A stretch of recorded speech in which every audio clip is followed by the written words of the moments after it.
Baik, Assalamualaikum warahmatullahi wabarakatuh. Izin perkenalan diri, nama saya Muhammad Reza Rifani dari Balai BPPPK Kalimantan Selatan. Pada kesempatan kali ini, izinkan saya untuk memaparkan bahan materi pengawasan mutu pembangunan gedung, yakni operasi dan pemeliharaan pembangunan bangunan gedung dan kawasan kantor Kementerian Koordinator 3, Kabupaten Penajam Pasir Utara, Kalimantan Timur. Latar belakang: pembangunan bangunan gedung merupakan sektor strategis dalam mendukung pertumbuhan ekonomi, sosial, dan lingkungan yang berkelanjutan. Mengikut rencana Bapak Presiden Joko Widodo yang memulai rencana pemindahan ibu kota negara. Lokus daripada pembahasan materi ini yakni proyek pembangunan gedung dan kawasan kantor Kementerian Koordinator 3 di ibu kota Nusantara. Nilai bagi pihak pemilik selama masa operasi sebagian besar ditentukan selama periode dari konsepsi ke stadium awal memulai kerja. Berikut awal mula ibu kota berada di Jakarta yang mulai dipindahkan ke Penajam Pasir Utara. Maksud dan tujuan daripada studi kasus yang dipaparkan ini adalah mengidentifikasi permasalahan yang menjadi potensi, kemudian risiko dan dampaknya pada pengaruh proyek, kemudian strategi pengendalian mutu preventif, dan yang terakhir ialah rekomendasi teknis.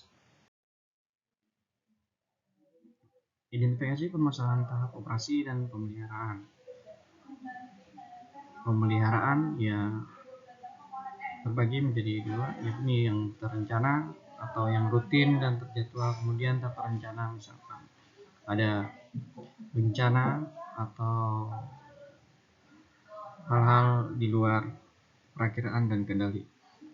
Nah, ini memerlukan dana investasi yang disiapkan biasanya untuk perorangan maupun badan usaha. Kemudian ada yang namanya operasi. Operasi di sini terbagi menjadi beberapa, yakni Service Delivery Structure, Management Practice, Organization, Staffing, Operation Management, dan Human Resource Management, yang kesemuanya ini merupakan adalah sumber daya manusia yang membuat penjadwalan, yang mengatur prioritas. Nah, dari pemeliharaan dan operasi ini ialah untuk tujuan utama untuk tercapainya umur rencana bangunan. Dan syukur-syukur jika dilakukan dengan baik pada pemeliharaan dan operasi, maka melebihi umur rencana. Kemudian kos pada perbaikan juga rendah. Antisipasi kegagalan lainnya. Gambaran umum lokus pada kasus kali ini yang nilai kontrak 900,579,775 menggunakan APBN dari tahun dengan proyek Mutiara 2022-2024. Baik, untuk selanjutnya potensi permasalahan pengawasan mutu yang dapat muncul: kurangnya pengawasan ekstra dari pihak pelaksana, risiko dampak akan terjadi pekerjaan yang terlewat. Biasanya pekerjaan arsitektur yang jika dilihat secara sekilas nampak baik-baik saja, namun setelah kita observasi, kita amati secara lebih dalam, ada pekerjaan minor. Hal ini tertuang banyak pekerjaan yang memerlukan perbaikan pada defect list di observasi. Misalnya banyak tuh pekerjaan plafon bergelombang, cat-cat yang tidak merata, bahkan sampai ke komponen pintu yang tidak terpasang. Nah, strategi pengendalian mutunya yakni membentuk unit pengawasan dengan kualifikasi sesuai bidang masing-masing serta setiap item pekerjaan. Misalkan nih, di pekerjaan ini ada tenaga ahli masing-masing pada bidangnya, arsitektur, struktur, mekanikal, elektrikal. Si tenaga ahli ini mungkin akan memantau langsung ke lapangan per 3 hari atau per 1 minggu, karena pada setiap tukang ini biasanya walaupun didukung oleh makro, karena banyak item pekerjaan yang boleh dikerjakan, kadang dia ada yang terlewat. Kemudian yang kedua, kurangnya kepatuhan terhadap standar regulasi khusus IKN.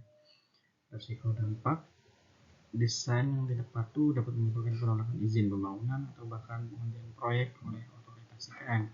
Konsekuensinya adalah sanksi hukum dengan administrasi, keterlambatan proyek yang parah karena harus mendesain ulang dan mengurus proses perizinan. Ini efeknya ya, peningkatan biaya. Hal ini di strategi pengendalian mutunya yakni studi regulasi komprehensif. Jadi semua regulasi memang dijadikan satu kesatuan, kemudian koordinasi awal dengan otoritas IKN, kemudian pemantauan kepatuhan berkelanjutan. Yang ketiga, kurangnya koordinasi internal lintas disiplin dalam tim, kontraktor, desain, and build.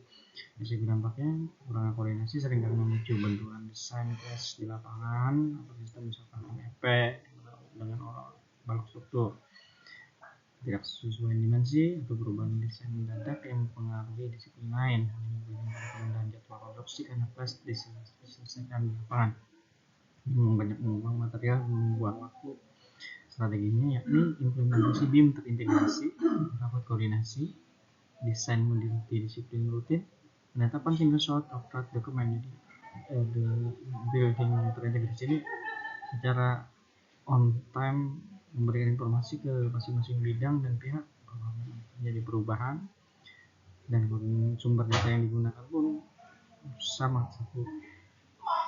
Kemudian pemilihan material dan materi produksi yang tidak optimal dari segi mutu jangka panjang. Risiko dampaknya yakni pemilihan yang tidak optimal dapat menyebabkan kegagalan material, biaya operasional, dan perawatan bangunan yang tinggi di masa depan. Nah, ini memang pekerjaan pelaksanaan ini sangat menentukan biaya dan intensitas operasional dan perawatan ketika tidak difungsikan. Strateginya yakni analisis nilai atau value engineering, material dan metode pengujian, test and commissioning material awal, kajian ketersediaan logistik, review metode konstruksi. Terakhir, penutup dan rekomendasi.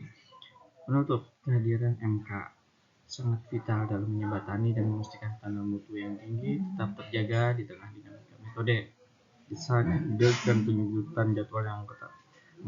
Penerapan strategi pengendalian mutu yang proaktif dan terintegrasi dengan menggunakan teknologi seperti BIM dan koordinasi atas pihak akan meningkatkan risiko tersebut, memastikan bahwa perencanaan yang dihasilkan berkualitas tinggi dan siap menghasilkan di lapangan. Nah, ujungnya ini yakni pada tim atau manajemen operasi dan pemeliharaan, pekerjaannya tidak terlalu berat karena pelaksanaan sudah dikerjakan sesuai tepat mutu, tepat waktu, tepat biaya, dan ujungnya untuk seorang badan usaha, maka ini merupakan investasi awal memudahkan pada operasi dan pemeliharaannya. Rekomendasi penguatan konsultan MK di awal sebagai gerbang multi desain, pemanfaatan teknologi BIM secara efektif, menekankan pada kebutuhan pemanfaatan teknologi BIM secara maksimal, audit dan verifikasi rencana mutu desain kontraktor. Bukan itu serta-merta apa yang diusulkan kontraktor kita setujui. Kemudian yang terakhir adalah pendalaman studi geoteknik dan hidrologi sejak awal perencanaan guna menentukan ketersediaan air. Baik, demikian yang dapat saya sampaikan pada kesempatan kali ini. Saya ucapkan terima kasih. Wabillahi taufiq wal hidayah. Wassalamualaikum warahmatullahi wabarakatuh.